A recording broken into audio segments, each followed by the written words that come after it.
السلام عليكم ورحمة الله وبركاته يا شباب إن شاء الله أنتم بخير. ماذا أو ما عندي بين يدي, between my hands, what do I have? I have Quran. Why do I have Quran? لماذا? Because I want to show you guys something which I asked my Quran teacher. I was reading Surah Al-Ahzab, which is on page 418, I believe. 418. أعوذ بالله من الشيطان الرجيم. I'm not going to read the entire thing, but it says, إن الله كان عليما حكيما. Kana. Why is Allah referred to as Aliman Hakima? Let me just check. It should be all knowing and most wise. Let me just double check the translation.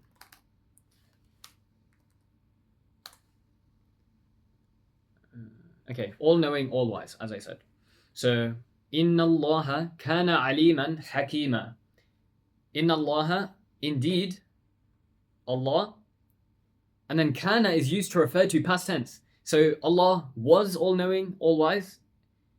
Is he not that now? So I asked my Arabic teacher, I was like, why is Allah referred to using past tense? Does he not have these qualities anymore? So my Arabic teacher, he responded with these two answers. So let's give an example. You really need to have Arabic knowledge, but inshallah I'll try to explain this even if you don't have Arabic knowledge. So ajlisu means to sit or I sit, but ajlisu can either mean the present tense I sit or ajlisu I will sit, because present and future tense, there's not really, if you look at proper Arabic grammar books, it's only past and present. The future tense isn't really a thing, because when you say ajlisu, there's uncertainty. It can either mean I'm sitting or I will sit. So if I say ajlisu, am I sitting or am I not, right? There's uncertainty in that. Whereas if you use the past tense, then that thing for certain has happened. When we use kana here, we're putting emphasis on Allah always having these attributes compared to the uncertainty of, does he have them now? Will he have them in the future, etc. So past tense, there's uncertainty, whereas present and future tense, there is uncertainty. I hope I said that correctly. And then there's another perspective. So this, if you look at it through a grammatical perspective, and this is slightly philosophical, as he said too. So af'al is the verb for, or yaf'al is the verb for to do, or he does. So yaf'alu is marfu'. That's the i'rab. I'rab is the grammatical ending. So there's three i'rab for verbs, which is marfu', mansub, majzoom. So marfu' ending in dhamma, mansub ending in fatha, and majzoom ending in sukun. So yaf'alu marfu', lan yaf'ala mansub, lam yaf'al majzoom.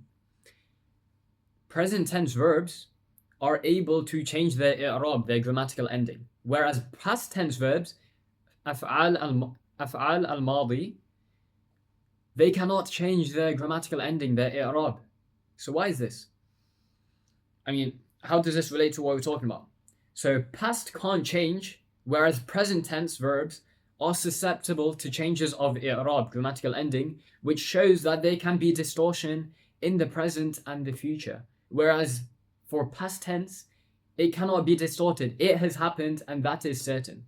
So when we use kana to refer to Allah subhanahu wa ta'ala, we're putting emphasis on Allah always having these attributes and that this is something that is certain.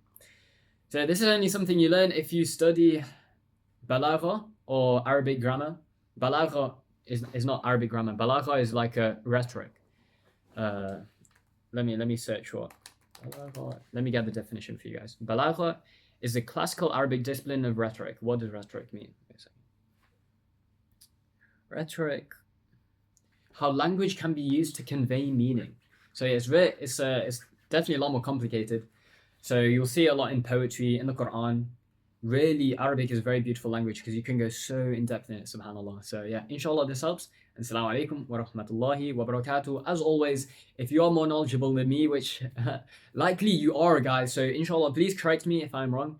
And I'm very welcoming to all your advice and all your feedback. Alhamdulillah. Assalamu alaikum.